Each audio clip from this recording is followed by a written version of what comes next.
Mëson të gjitha bazat për ndërmjetësim pasuri palueshme, mëson kuadrin ligjor, kodin etikës, leximin e kartelave, të hartave, tatimet, ligjet, taksat, pra çdo gjë që ka të bëjë me të drejtën e pronës, pjesa e vlerësimit, përgjegjësitë penale. Po, të gjitha, domethënë pjesa e parandalim pasim para, pjesa e financimit, modelet e ndryshme të biznesit, sepse do dalësh po them do negociosh në treg. Një pronë mund të jetë për banim, po mund të jetë për investim, po mund të jetë për Airbnb, po mund të jetë për qera, po mund të jetë për arsye të ndryshme. Kështu që i merren këto njohuri bazë, paketon.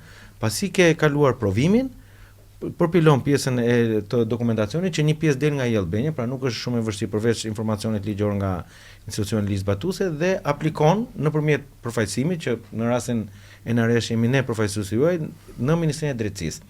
Ministria e Drejtësisë ka 60 ditë kohë në dispozicion për të kryer të gjithë verifikimin e dokumentacionit që ju keni dorëzuar, po plus edhe pasardhëtinë e figurës, pra kërkon informacion nga institucioni ligjzbatuese në Shqipëri për ju.